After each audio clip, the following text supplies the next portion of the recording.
Assalomu alaykum hammaga. Yaxshimisizlar? Sizlar bilan Tursunboyev Hamidulloh. Instagram qiyin SAT misollarni tahlilini davom ettiramiz. Go. Demak, Blogbookdan 20-misolni hozir birga ko'ramiz. E'tibor beringlar. Nima deyapti? The quadratic function g models the depths below the surface of the water of a seal. Keling shu kechibda tarjima qilaylik mana.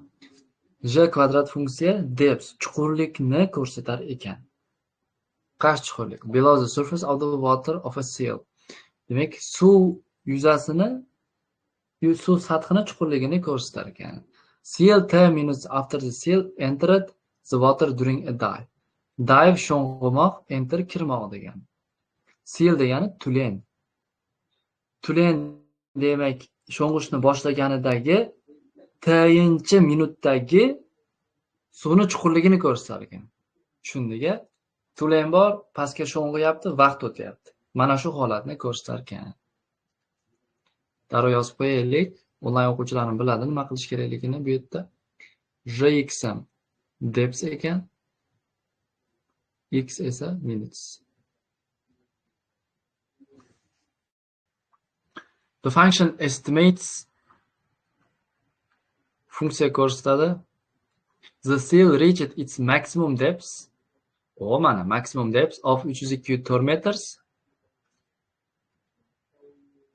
6 minutes after it entered.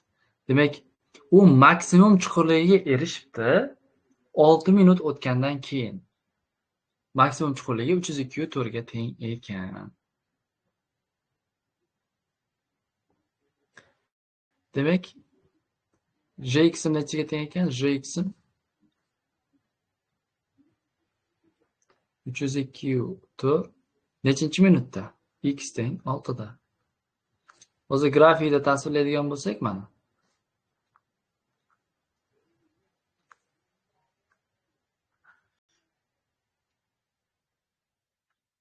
Tulen bor suvni ustida turgan edi, u sho'ng'ishni boshladi mana. Tulen aytaylik, sho'ng'ishni boshladi.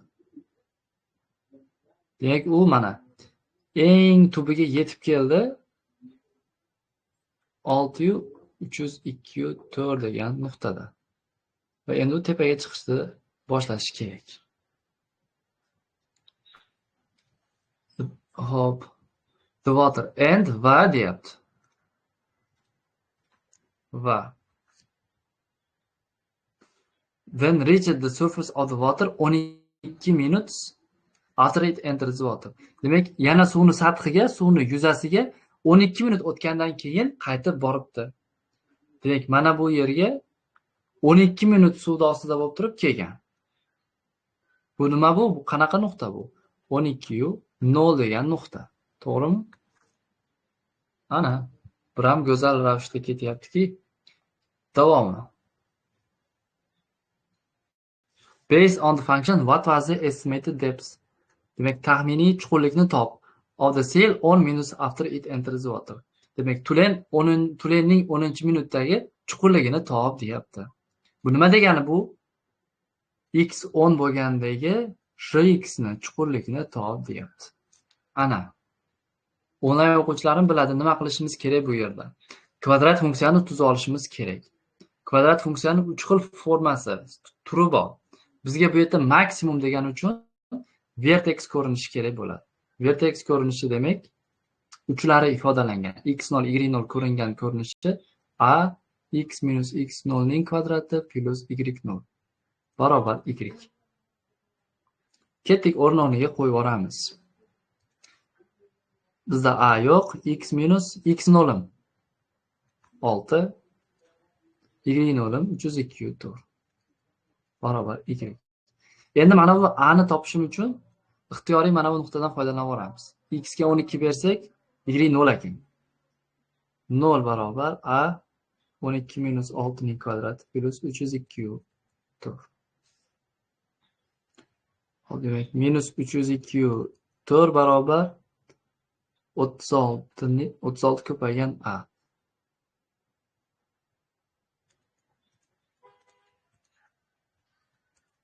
Demak, hisoblaymiz.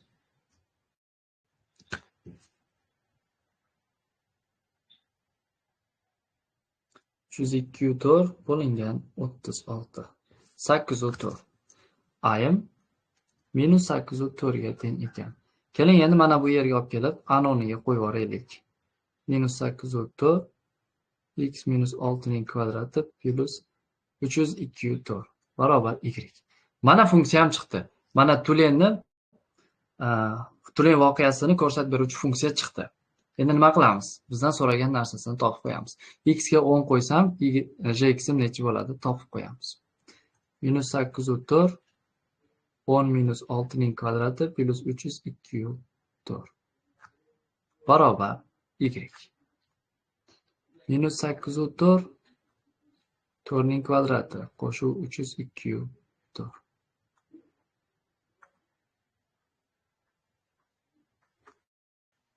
16 ko'paygan 8/4